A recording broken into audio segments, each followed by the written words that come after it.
স্বাস্থ্য পরীক্ষা শেষে রংপুর মেডিকেল কলেজ হাসপাতাল থেকে থানায় নেওয়ার পথে হামলা শিকার হয়েছেন হত্যা মামলায় গ্রেফতার হওয়া সাবেক সমাজ কল্যাণমন্ত্রী নুরুজ্জামান আহমেদ।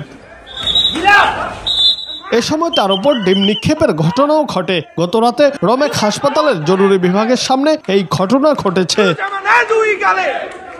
প্রত্যক্ষদর্শী সূত্রে জানা যায়, স্বাস্থ্য পরীক্ষার জন্য সাবেক মন্ত্রী নুরুজ্জামান আহমেদকে রাত 11টার দিকে রমেক হাসপাতালে আনা হয়। স্বাস্থ্য পরীক্ষা শেষে 11:10 দিকে থানায় নেওয়ার পথে পুলিশ ভ্যানে তোলার আগে ডিম নিক্ষেপ শুরু করেন সেখানে অবস্থান নেওয়া বৈষম্য বিরোধী ছাত্র আন্দোলনের নেতাকর্মীরা। এ সময় তাকে লক্ষ্য করে ঘুষি দিতেও দেখা যায়। ঘুষি খেতে খেতে পুলিশ ভ্যানে উঠেছেন তিনি।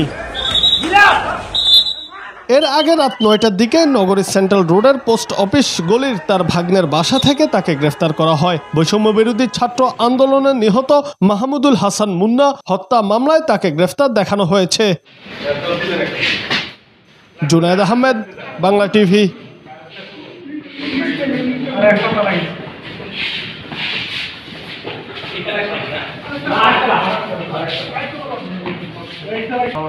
এখন